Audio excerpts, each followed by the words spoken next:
शीर्षक सुधारों के अंतर्गत स्त्रियों की स्थिति में सुधार लाना ही इस कार्यक्रम के प्रमुख उद्देश्य थे।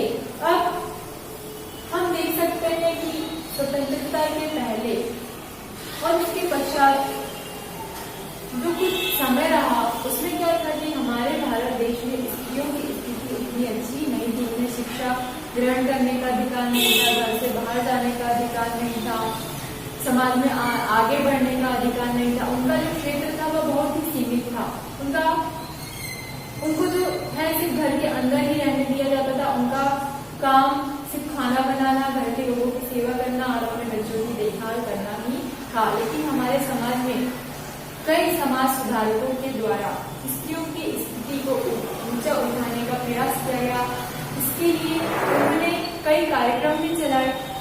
अब स्त्रियों को जिन समस्याओं का सामना करना पड़ता था उसमें प्रमुख रूप से हम देख सकते हैं कि बाल विवाह, बहुत कम उम्र में ही लड़कियों का जो है बाल विवाह कर दिया जाता था।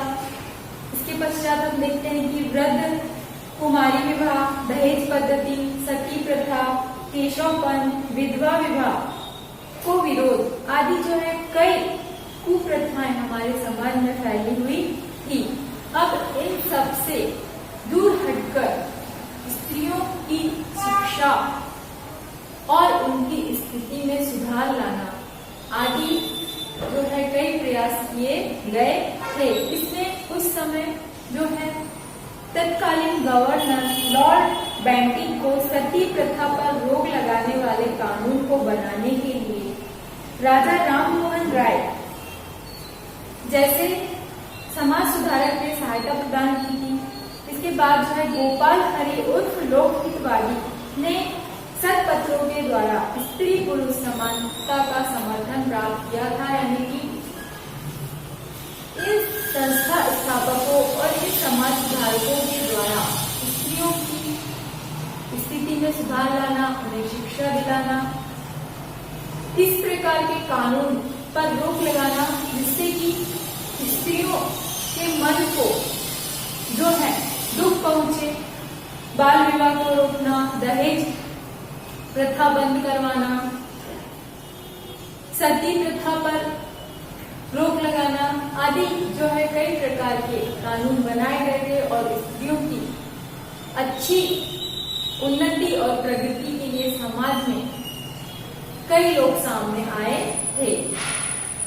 इस सतपत्रों के द्वारा स्त्री पुरुष समानता को समर्थन प्राप्त हुआ था। यानी कि स्वतंत्रता के पश्चात समाज में स्त्रियों से संबंधित, स्त्रियों के विषयों से संबंधित स्त्रियों की जो है स्थिति में सुधार लाने के लिए और स्त्री पुरुष दोनों को समाज में बराबर समानता का अधिकार प्राप्त हो, इसके लिए कई कार्यक्रम चलाए गए थे। इसमें आप सभी जानते हैं कि सावित्रीबाई फुले जो है उन्होंने स्त्री शिक्षा पर स्त्री को शिक्षित करने के लिए उन्हें प्रयास किए थे। महात्मा फुले ने वर्ष 1848 में पुणे के भेड़ेवाड़ा में लड़कियों की पहली पाठशाला खोली थी। इस कार्य में उन्हें उनकी पत्नी जो है सावित्रीबाई फुले का भरसक सहयोग प्राप्त हुआ था। समाज में जो कर्मकांडी लोग हैं उनके द्वारा की गई कई आलोचना और निंदा को सहकर ही जो है सावित्रीबाई फुले ने शिक्षा का कार्य आगे बढ़ाया। महात्मा फुले ने अपने घर में बाल हत्या प्रतिबंधक घर जो है स्थापित किए थे। केशवपंथ की पद्धति बंद हो इसके लिए उन्होंने जो है नाइयों की हड़ताल करवाई। विधवाओं के पुनर्विवाह के लिए मान्यता प्राप्त करा देने के लिए पंडित ईश्वर चंद्र विद्यासागर, विष्णु शास्त्री पंडित और वीरेश सिंगम पंतलू ने जो है विशेष प्रयास किए थे। इसके आगे गोपाल गणेश आगरकर ने अपने सुधारक समाचार पत्रों के द्वारा बाल विवाह कानून पर अपने स्पष्ट विचार व्यक्त किए। महर्षि विठल रामजी सिंधे ने मुंबई में देवदासी प्रथा के विरुद्ध परिषद का आयोजन किया। इसके पश्चात ताराबाई शिंदे ने स्त्री पुरुष तुलना ग्रंथ द्वारा अत्यंत ज्वलंत और कठोर भाषा में महिलाओं के अधिकारों का समर्थन किया। महर्षि धोंडो केशव कर्वे ने पुणे में अनाथ बालिका आश्रम प्रारंभ किए। विधवाओं और जिन स्त्रियों का परित्याग कर दिया जाता था, उनके साथ सभी महिलाएं शिक्षा प्राप्त कर आत्मनिर्भर बने, अपने पैरों पर खड़े हों और अपना जो है जीवन का निर्वाह वह स्वयं कर सके, आदि के लिए कई प्रयास किए गए थे। उन प्रयासों के फलस्वरूप भारत में जो है 20वीं सदी के प्रारंभ में जो है प्रथम महिला विश्वविद्यालय की स्थापना की गई थी। पंडित रमाबाई ने शारदाश्रम की स्थापना कर दिव्यांग बच्चों, लड़कियों के पालन पोषण का दायित्व स्वीकारा। रमाबाई रानडे ने सेवा सदन संस्था के माध्यम से महिलाओं के लिए परिचारिका या नर्स पाठ्यक्रम भी प्रारंभ किए। उन्होंने सरकार के पास मांग की कि महिलाओं को मतदान का अधिकार मिलना चाहिए। डॉक्टर बाबा साहेब अम्बेडकर ने अपने लेखन के द्वारा स्त्रियों पर होने वाले अत्याचारों को जो है वाणी दी। महात्मा गांधी ने स्त्री शिक्षा का समर्थन किया। महिलाओं ने स्वतंत्रता आंदोलन में जो है उल्लेखनीय योगदान दिया है, आप सभी जानते हैं। अब स्त्री सुधार आंदोलनों के फलस्वरूप समाज में प्रचलित अनिष्ट और अन्यायकारी प्रथाएं बंद होने में सहायता मिली। स्त्रियों की समस्याओं को बारे में महिलाएं अपने विचार और अपनी समस्याओं को लोगों के सामने, परिवार के सामने, समाज के सामने प्रकट करने लगी। महिलाएं अपने विचार लेखन के द्वारा व्यक्त करने लगी। शिक्षा के फलस्वरूप जीवन के सभी क्षेत्रों में उनका कार्य और कर्तव्य दोनों ही निखरता चला गया। मुस्लिम समाज में भी कई सुधार आंदोलन किए गए थे। अब्दुल लतीफ ने मुस्लिम समाज में धर्म सुधार का कार्य प्रारंभ किया। उन्होंने बंगाल प्रांत में द मदन लिटरेरी सोसाइटी की स्थापना की। सर सैयद अहमद खान ने मुहम्मदन एंग्लो ओरिएंटल कॉलेज की स्थापना की थी। कालांतर में इस कॉलेज का अलीगढ़ मुस्लिम विश्वविद्यालय में परिवर्तन हुआ। उन्होंने पश्चिमी विज्ञान और तकनीकी शिक्षा का समर्थन किया। उनका यह मत था कि जब तक मुस्लिम समाज पश्चिमी शिक्षा और विज्ञान को स्वीकारेगा नहीं, तब तक मुस्लिम समाज की जो है उन्नति या प्रगति नहीं हो सकती है। इसके पश्चात जो है हिंदू समाज में भी आंदोलन कार्य देखे गए थे। हिंदू समाज को सम्मान का स्थान मिले, इसीलिए वर्ष 1915 ईस्वी सन में हिंदू महासभा समिति का गठन किया गया था। पंडित मदन मोहन मालवीय ने बनारस हिंदू विश्वविद्यालय की स्थापना की। इसमें उनका प्रमुख उद्देश्य यही था कि हिंदू समाज को जो है सम्मान का स्थान मिले हमारे समाज में, हमारे देश में। इसलिए हिंदू महासभा का गठन किया गया था। डॉक्टर केशव बलिराम हेडगेवार ने वर्ष 1925 ईस्वी में राष्ट्रीय स्वयंसेवक संघ की स्थापना नागपुर में की। हिंदुत्ववादी युवाओं का अनुशासनबद्ध और चरित्र संपन्न संगठन करना उनका प्रमुख उद्देश्य था। इसके पश्चात स्वतंत्र वीर सावरकर जी ने रत्नागिरी में पतित पावन मंदिर का निर्माण करवाया था, जहां हिंदू धर्म सभा की जातियों को खुला प्रवेश था। आदि कई उपक्रम चलाए गए थे। उसमें जो है सहभोज यानी कि मिल बांटकर खाना, यह भी इस कार्यक्रम के उद्देश्य थे।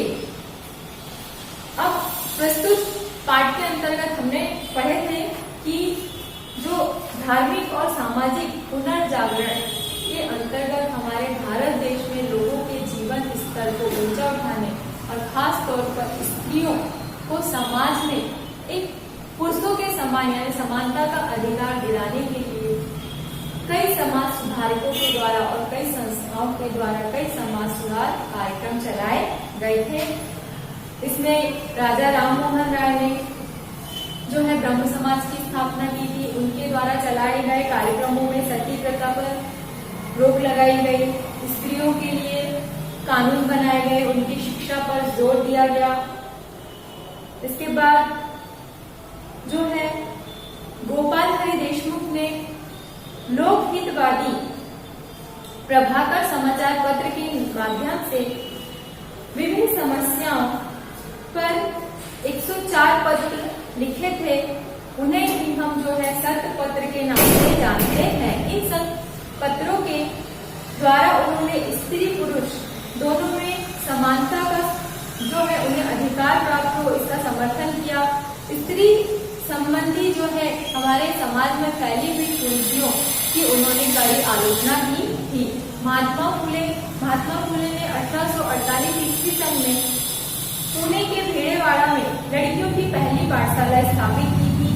उन्होंने बाल हत्या प्रतिबंधक गृह स्थापित किए और केशव की पद्धति बंद कराने के लिए नाइयों की हड़ताल करवाई थी। सावित्रीबाई फुले ने जो कर्मकांडी लोग हैं जो दिखावे का जीवन जीते हैं उनकी कड़ी आलोचना की और लोगों की निंदा को सहते हुए पाठशाला में लड़कियों को पढ़ाने का कार्य प्रारंभ किया था। पंडित ईश्वरचंद विद्यासागर उन्होंने विधवाओं के पुनर्विवाह को मान्यता दिलाने का प्रयास किया। इस कार्य में विष्णु शास्त्री पंडित और वीरेशलिंगम पंतलु का भी जो है बहुमूल्य योगदान रहा था। गोपाल गणेश आगरकर उन्होंने अपनी जो पत्रिका है सुधारक उसके माध्यम से समाज में बाल विवाह कानून पर अपने विचार या अपना मत प्रकट किया था। महर्षि विठल रामजी शिंदे उन्होंने मुंबई में देवदासी प्रथा के विरुद्ध एक परिषद आयोजित की थी और बहुजन समाज की स्त्रियों को जो है समाज सुधार के लिए आंदोलन करने के लिए प्रेरित किया था। ताराबाई शिंदे उनके द्वारा स्त्री उन्नति के लिए किए गए प्रमुख कार्य कि स्त्री पुरुष दोनों को जो है उनके बीच में तुलना न की जाए, दोनों को समानता का अधिकार दिया जाए, इसके लिए उन्होंने ग्रंथ का लेखन किया था। इस ग्रंथ के द्वारा स्त्रियों के अधिकारों को समर्थन प्राप्त हुआ था। महर्षि ढोंडो केशव कर्वे उनके द्वारा किए गए स्त्रियों की स्थिति या उन्नति में प्रमुख कार्य जो थे उसमें विधवाओं की शिक्षा के लिए अनाथ बालिका आश्रम की स्थापना की गई। जो परित्याग की हुई महिलाएं या स्त्रियां हैं और अन्य महिलाओं को जो है स्वावलंबी बनाना यानी अपना जीवन यापन करने की अपने पैर पर खड़े होना और अपने जीवन का निर्वाह स्वयं करना भारत का प्रथम महिला विश्वविद्यालय उनके प्रयासों के द्वारा स्थापित किया गया था। पंडित रमाबाई उन्होंने शारदा आश्रम संस्था की स्थापना की थी। दिव्यांग बच्चों और स्त्रियों का पालन पोषण करने का उत्तरदायित्व उन्होंने स्वीकारा था। रमाबाई रानड़े ने सेवा सदन संस्था की स्थापना करके उसके माध्यम से जो है नर्स पाठ्यक्रम का प्रारंभ किया था। सरकार से स्त्रियों के मतदान और अधिकार की उन्होंने मांग की थी। डॉक्टर बाबा साहेब अम्बेडकर उन्होंने अपने लेखों के माध्यम से स्त्रियों पर होने वाले अत्याचारों पर प्रकाश डाला। महात्मा गांधी उन्होंने भी स्त्री शिक्षा का समर्थन किया। स्वतंत्रता आंदोलन में योगदान देने वाली स्त्रियों को भी उन्होंने जो है प्रेरित किया था।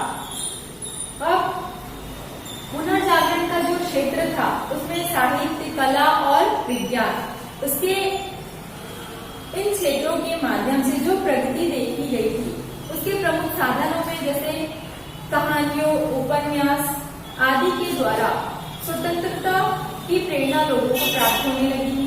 समाज सुधार का विचार जो है लोगों में मुखर होने लगा था। स्त्रियां भी शिक्षित होने के कारण लेखन कार्य करने लगी थी। समाचार पत्रों और पत्र पत्रिकाओं के माध्यम से समाज सुधार और राजनीतिक जागरण का कार्य शुरू हो गया था। साहित्य क्षेत्र का सर्वोच्च पुरस्कार जो कि नोबेल पुरस्कार के नाम से जाना जाता है, गुरुदेव रविंद्रनाथ ठाकुर को प्रदान किया गया था। कला के क्षेत्र में संगीत, अधिकाधिक जो है लोगों को प्रिय होने लगा था।